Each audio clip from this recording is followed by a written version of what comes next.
Hey guys, let's get more news from Steelers, but first don't forget to subscribe to the channel and leave your like. Steelers Mike Tomlin adjusts stance on George Pickens' emotions, it's a problem. A month ago, Pittsburgh Steelers head coach Mike Tomlin dismissed George Pickens' visible frustration on the field as a non-issue. While speaking to reporters Monday, Tomlin adjusted his stance. It's a problem because it's not solution-oriented, he said during his weekly news conference. You know, we are all frustrated, but we got to manage our frustrations in a professional, mature way. When it's not done that way, it's not necessarily pushing us to solutions. Pickens is the team's leading wideout with 767 receiving yards, but he hasn't caught a touchdown pass since October.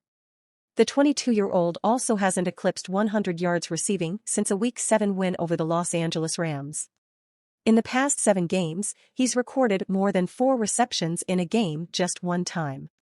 His dissatisfaction with the Steelers' offense took center stage during the team's 20-16 win over the Tennessee Titans last month.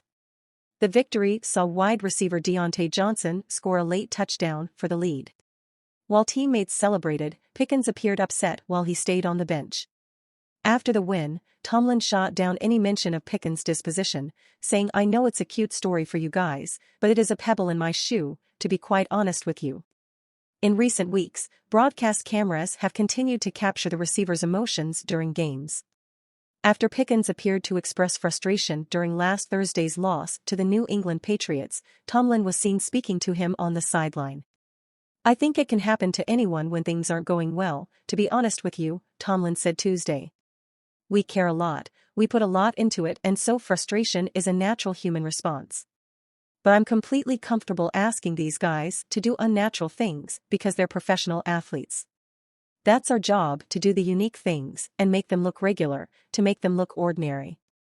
It doesn't seem like the vibes have been very high in the Steelers' locker room. The team is coming off of 2 consecutive losses. After falling to the Patriots, veteran safety Minkah Fitzpatrick criticized the team. "I think we need to have more people who want to work for it, not expect it to be handed to them," he said.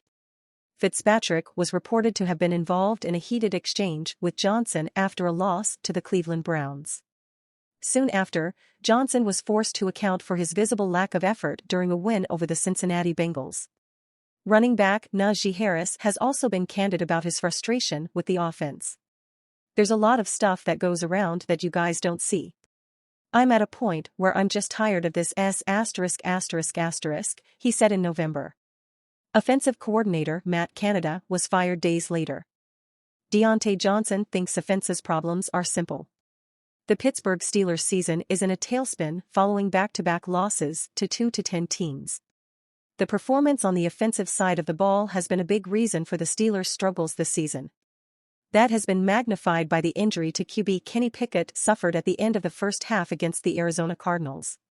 With Pittsburgh's playoff chances hanging in the balance, it is time for the offense to resolve some of its issues, or it will spell a premature end to the Steelers season." Diontae Johnson was asked during Tuesday's post-practice media availability if the offense has a sense of urgency to turn things around. "It is difficult to come to the conclusion that the offense's problems are simple given the great lengths the Steelers have now gone in an effort to fix them. They made an unprecedented move for the organization in firing offensive coordinator Matt Canada midseason. To further complicate matters, just when it seemed the coordinator change was paying off, Pickett got injured. Sustaining drives and finishing in the red zone are among the 2 biggest issues for the team to correct. The Steelers rank 31st in red zone scoring percentage, converting their chances into touchdowns just 42.9% of the time. They were already in the bottom half of the league in that stat in 2022 and have regressed further. The last 3 weeks, their touchdown percentage in the red zone has been a very low 33.3. As an example, the Steelers started with the ball in the red zone following LB Michael Walker's interception last week against the Patriots. They not only failed to score a touchdown but were stopped on 4th down and came away completely empty-handed. "It's not like we are trying to go out there and mess up on purpose," Johnson said. "It's football. We're not the only team that's having issues. Other teams around the league having issues. Yeah, we got our issues, but we going to fix them. And that's that." The Steelers have a crucial game Saturday against the Indianapolis Colts. If they lose, the path to the playoffs will be extremely narrow and the team will be reliant on other outcomes around the league. The time to fix those issues is now. Steelers floated as off-season trade destination for Cowboys quarterback. The Steelers made another change at quarterback. Steelers should explore several avenues to strengthen the position. Enter Dallas Cowboys quarterback Trey Lance.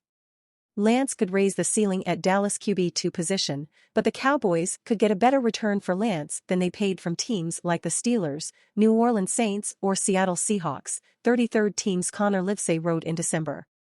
8. If these teams lose their best passers in the draft, they could see Lance as a viable option. The third overall pick in the 2021 draft, Lance has yet to make it this season behind starter Dak Prescott, whose MVP candidacy could alter Dallas' alternative plans. Prescott is entering the final year of his contract and Cooper Rush is already guaranteed. Lance opened the 2022 campaign as the starting quarterback for the San Francisco 49ers.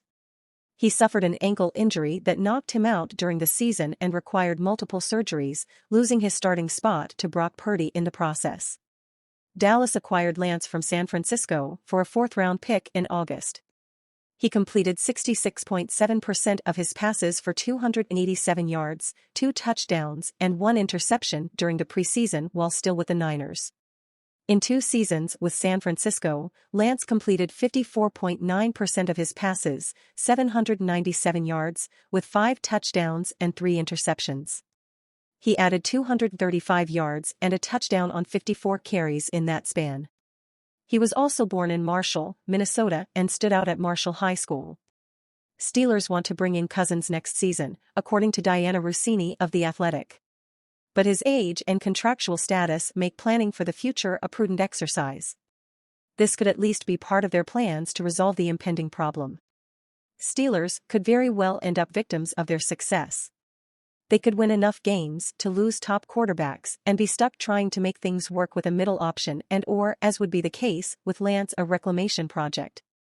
Pro Football Focus Trevor Sakima believes they must do whatever it takes to get into position to draft the LSU star. And you fan, what do you think of the Trey Lance situation? Leave your opinion in the comments.